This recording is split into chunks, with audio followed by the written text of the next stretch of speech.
Welcome back. So guys, ഇന്ന് day 2 ആണ്. നമ്മൾ ഗ്യാസിലാണ് ഫുഡ് ഉണ്ടാക്കാൻ പോകുന്നത്. സോ അങ്ങോട്ട് പോവാം.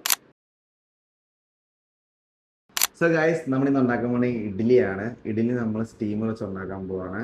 ഈ സ്റ്റീമർ എന്ന് പറയുന്ന കുറേ ഉപകാരമുണ്ട്. ലൈക്ക് നമുക്ക് ചെറിയ ചെറിയ സാധനം ഉണ്ടാക്കാൻ, മാഗി അതുപോലത്തെ ഫുഡൊക്കെ നമുക്ക് സ്റ്റീം ചെയ്ത് കയറ്റാൻ അടിപൊളി എക്യുപ്മെന്റ് ആണ്. ഇത് ഭയങ്കര ചെറുതുമാണ്, കോമ്പാറ്റബിളും ആണ്. സോ നമുക്ക് ഫുഡ് ഉണ്ടാക്കാം.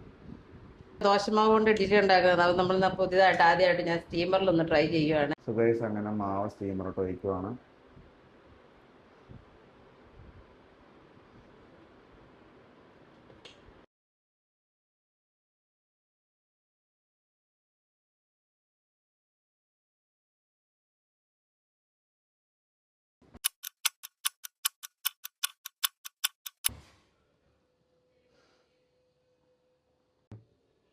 നമുക്ക് നമ്മുടെ ഇഡ്ഡലി റെഡിയാന്ന് നോക്കാം.